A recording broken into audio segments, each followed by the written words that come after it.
What's up, guys? Welcome back. Today is the day that I've been patiently waiting for. After I did that new exhaust side on the Skyline, we're ready to rip over the dyno. We're hopefully going to make over 600 wheel and hopefully hold a little bit better up in the top end of my power band. So fingers crossed that we can get the results that we want. But the first thing I gotta do is change the plugs. Always a good idea to go into a dyno session, fresh plugs, extra coil packs, just to be prepared. So I'm gonna do that real quick and then we're gonna rip over to Wallingford.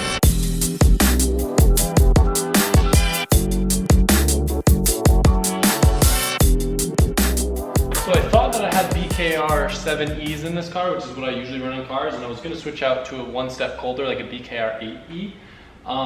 But I realized we had an issue with this car, and anyone that's running ECU Master, if you ever run into this issue, I guess the ECU doesn't like coppers for some reason, and it likes iridiums.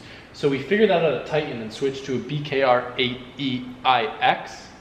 And this car seemed to really like that, and it's been happy and it hasn't had any ECU issues. Because before, they used to actually cause noise and interference with the ECU, which makes no sense, and people thought we were crazy. But we switched to plugs, no more interference, because before it would literally like disconnect from the computers. But now we're good. It sucks that I just pulled the plugs up because I can't get those on an AutoZone or like an Advance, like no one has them in stock. So I'm gonna have to run the same plugs, but I checked the gap on all of them. 18 is what we were looking for, and that's what they had. So it looks like we're fine on the plug gap. Would have been nice to put a fresh set of plugs in, but I thought we were on 8Es, not these. So, but oh well, at least I know now, so I can order more.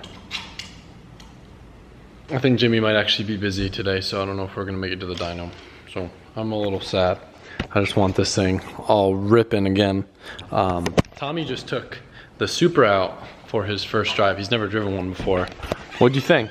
Dude, can I be honest?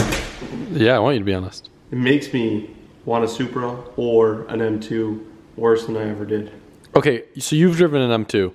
Do you agree that it feels like crazy similar to an M2? Crazy similar. Like, it's rad. I like that it's Toyota, but my thing with like BMW is you can do things like individual paint and stuff like that. But if I couldn't and I had to get like a white Supra or white M2, I'd get the Supra all day. I think, like, for me, if the cars were truly identical, which they're not, I think the Supra will be a better tuner platform than the engine that's in the M2, which is the reason why I didn't want to go with the M2, because I think you'd be limited to like kind of low power numbers unless you have the comp, of course. Right. M2 also sounds, or sorry, the M2 comp would also sound worse because S55s just suck and they sound raspy. Right. That thing sounds rad. But I think I like the visibility in M2s better. Yeah, like it feels more like a normal car. Getting used to. So the tuning's not gonna happen tonight. So you guys already saw by the title, we resorted to plan B. I've been curious for a while, who is driving the GT3? I think I know their name. Was it my girlfriend? I think it was Bailey. I think Bailey was driving the GT3 and I raced her in the Evo and it won. But I don't think Dogs that Bailey. drive like shit. Dogs drive like shit. You can't even count that. I don't think Bailey was full throttle. So especially chocolate labs. there might be a meet tonight. So we were thinking about what cars to take. So we figured instead of taking the new Supra and then worry about that because we haven't revealed it yet, Tommy will take the Porsche and I'll take the Evo. That way we could hopefully line them up and get a proper race in. Maybe from a dig, maybe from a slight roll. I'm curious because the Evo makes like 400 wheel. Weighs 2,800 pounds. Porsche I think weighs 3,100 and makes I think about, it makes I think like 500 wheel. But I think power to weight ratio they're pretty close. They're like Porsche like 32. Is it? I think though the Porsche, because you have like the fastest shifting imaginable, that's what's going to give the Porsche the advantage. I think in each respective gear at respective speed, I think the Evo is going to pull on the Porsche. So if you did like second gear, lifted, went to third, you would be ahead. Like if you did second, we'll see right away. We'll see. It'll be interesting.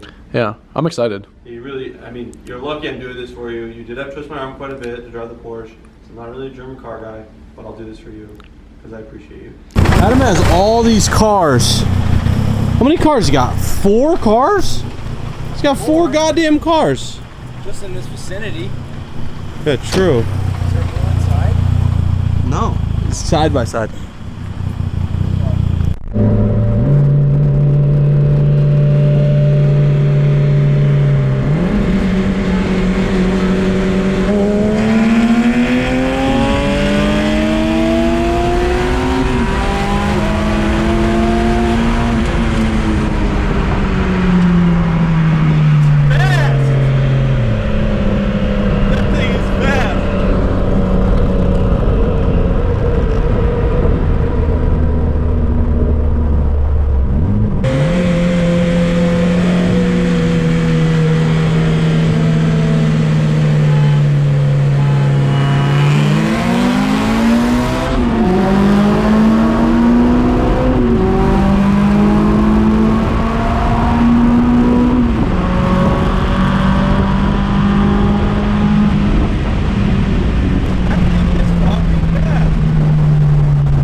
So Dude. like, obviously the Porsche isn't a straight line car, like that's a known fact.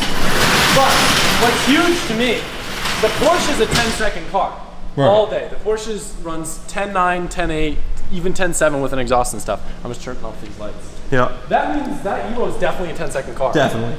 100%, because from a roll, it's tied, if not walking, pretty. So here was my biggest issue from a dig.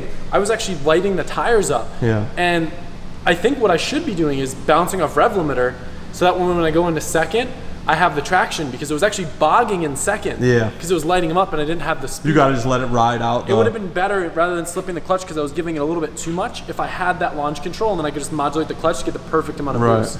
But no, it surprised the shit out of me. I didn't think it was gonna pull in the Porsche that hard. It was good. So here's the thing. We know that the Evo made like 400 all-wheel on the last engine. We have no idea how much power it's making. Should be able to make more, for sure. It could be making more, but the thing is the turbo was maxed out before. Oh. Usually the turbo is the limiting factor. Right. What I'm curious, I've never really fully understood this, and correct me if I'm wrong. If you have two cars, right? Let's say we're doing roll racing. Same weight. One makes 400 all-wheel, and one makes 400 just rear-wheel drive. Would they pull identical? Do you know what I mean?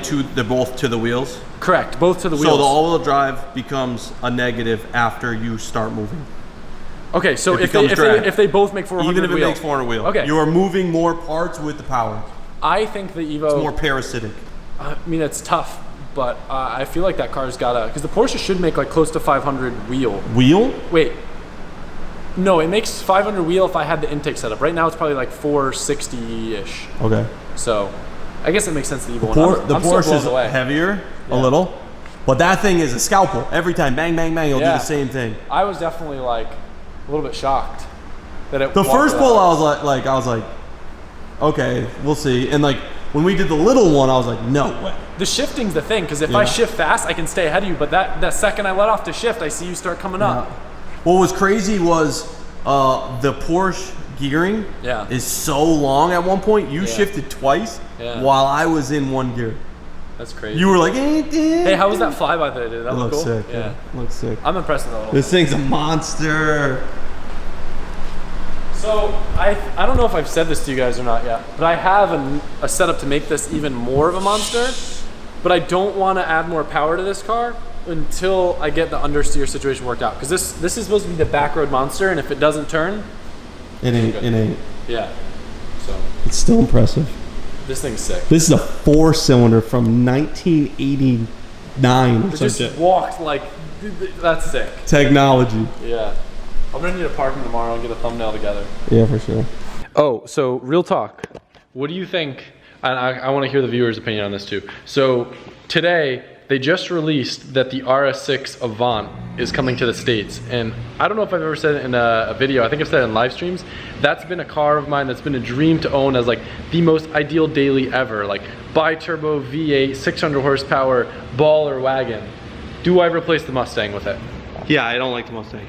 But here's the thing, the Mustang's probably one of the most fun stick shift cars I own. It sounds great. And I drove it, and it's gnar. Uh-huh. But one, the image. What? Oh, true, I'm not a Mustang guy. Two, that thing tram lines, you can't just chill in that thing. It feels like it wants to pull you into the woods. You're not wrong. Three, I don't know how much, right now it's worth a lot. I don't know how that's gonna stay. I don't know what's gonna happen with that. So let's say, I think I paid 55 for the Mustang. I could probably sell it for 45 now, at least. So I bet if I held on to that car for, let's say, 3 more years, wouldn't depreciate much. Audi's gonna cost you 120 grand and depreciate a shit ton. Yeah, I know, that's what I was thinking. If I get the brand new Audi, and mind you, this probably wouldn't even be for a year anyways, because God knows when they're actually gonna be here. Instantly, probably 6 months, it's gonna depreciate like 30 grand. Yeah, easy. Those are, for some reason, they're so bad, but. And it wouldn't be as good of a track car as the Mustang either. The Mustang right now, I could go take on the track and it'll keep up with this. Do you need another track car, dude? No, but it's cool that it can be. It's cool that it can be. I kind of ruined it though, because now with the tires that I have on it, it is dangerous in the rain. But it comes down to like usage. So what do you use the Mustang for mostly? Daily. What's better daily? Audi. Done. True. Sell it. It's usually like the Chaser or the Mustang that I'll use as a daily if I gotta rip around. I love driving stick though. You got enough stick cars, that's for damn sure. I know. It's tough though. It's tough. I don't know. It would be sick, dude. Like, it's a cool car and it's totally different like the Mustang. It'll fill that like weird different void because that car is a wild card in your lineup. The Mustang? Yeah. And the Audi wagon. But a lot of people that own those Mustangs is a wild card in their collection because it's the first car that Ford really produced that does cater to, like a lot of GT3 guys got Mustang GT350s. Just think about putting bikes in it and shit though. The Audi. Oh my God, you're All right. day. Throw bikes in there. Wheels. 3 people, 4 people. Oh, if I have to go mount tires and I don't have to use the truck? Truck basically. That rips. Dude, I wonder, And it'd probably be cool to track if we're being honest. you're not wrong. It's probably faster than the Mustang. Dude, 580 horsepower, whatever. I don't know, man. Maybe I can convince him to get an Audi and beat Brett in the game of who can make Adam spend more money. Yeah, because Brett didn't tell me you've been competing with trying to But get also, Brett did tell you he likes Audi too, so I don't know who would get that money. All right, side note, if you guys happen to work for an Audi dealership and can get me, and I don't know, is it gonna, are they going to be allocated or are they going to, you think? Yeah, they're going to be allocated for sure because they're going to want to pre-sell them and shit, but because they don't know the market here, they never brought one. True. So they're going to be like, and it's going to be heavy. All the dudes with these are going to be like, yeah, I want that. Yeah. Like a Panamera, I want an RS6 Avant. Dude, it is like With families and shit. they're so sick. It's pretty rad. And I don't like Audis at all. So I would never bag a car, but those bagged look sick. Yeah, that's a car it's okay to bag. I Yeah. think. I agree. You, especially if you want a GT3 RS. You don't need to worry about shit. Why'd you have to say that? Now TJ's gonna go buy a GT3 RS. So the side-by-side interior is done. I spent a couple minutes, put the other seat in, got the harnesses in. So now all I gotta do is if I wanna start throwing the interior, or I should say the rear section back on while I wait for the bolt-ons to make this thing faster. I wonder what'll have more bolt-ons first, this or the Supra? I guess only time will tell. Grant, do you like it? Yes, absolutely. I finally got to drive it on some back roads on the way to Grants, and I will say the brakes are phenomenal. That's one thing that I wasn't really anticipating that much. The brakes really sick. I was watching TV and I saw you pull in and I was like, I gotta go look at it because it's just cool to see in person. Like, it's not a car that you see every day, and I think it's cooler in person than it is like on the internet. It's gotten a lot of hype, but it's really cool. You got to drive it. Yes, absolutely. I will say cornering wise, it definitely like corners like a BMW, like very well, very planted. It's sick bombing bumps with this thing because there's a lot of bumps and this thing just takes it like a champ. But I will say the power band kind of does feel like a tiny single turbo where it like super torquey then falls off up top, which hopefully the tunes will help. Maybe some 85, I don't know. But definitely falls flat on its face up top.